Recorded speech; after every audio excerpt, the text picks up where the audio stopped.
Fidget spinners.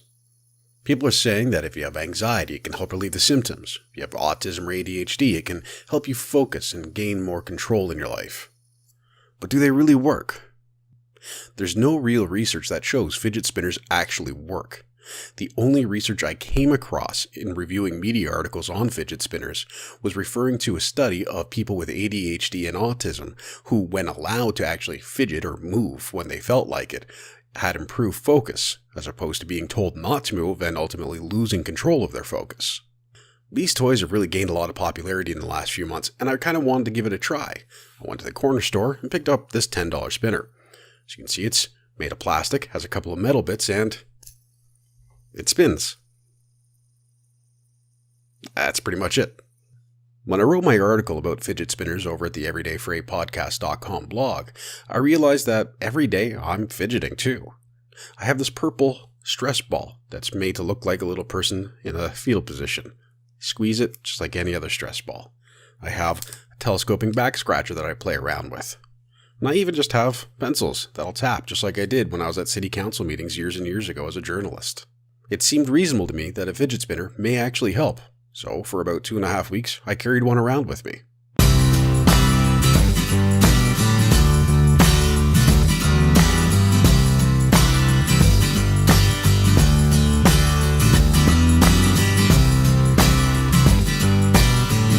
In short, it was a $10 experience that I'm simply not getting anything out of.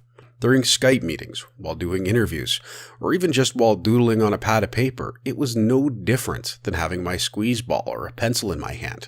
There was no significant relief or increased focus from using the fidget spinner. At times it was actually more distracting than anything. But more than that, I really wanted to see how it would help with my anxiety. Fortunately, I had a few opportunities to try that out. I've been taking the bus lately to go to my cognitive behavioral therapy group sessions. And waiting for the bus, trying to get there on time, making sure I get on the right bus, getting off the bus at the right stop, and figuring out what to do until the session starts are always anxiety triggers for me. So I took along a fidget spinner and found nothing. It did not help at all. Now, ordinarily, I'll do anything from text a friend, play the crossword from the New York Times of the day. I'll even just listen to music and try some deep breathing, and all of those provide me some level of relief. The fidget spinner, though, I might as well have just been tapping my toes inside my shoe. I've spoken with a few people who have generally benefited from having a fidget spinner, whether it's parents who have kids that use them while doing homework and they find that there actually is an increase in focus and productivity, through to people who simply seem to enjoy them as a toy or a knick-knack. But whether or not they can actually do everything that they're sold to do, that's the real question. I have no doubt that these spinners help people in a very real way every single day. But I also think that we're buying into hype. I'm a perfect example of that. I heard that these spinners can do all of these wonderful things, and I simply had to try just to find out.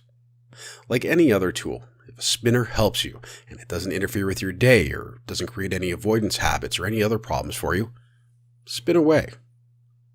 But I would really advise that we don't go to a convenience store thinking that we're going to find a solution or a reliable tool to resolve long-standing mental health challenges. I'd love to hear from you if you do have a positive story involving fidget spinners or any other kind of tool. Please use the comments below and let me know, or reach out through everydayfreightpodcast.com. You can also find me on Facebook, Twitter, and Instagram.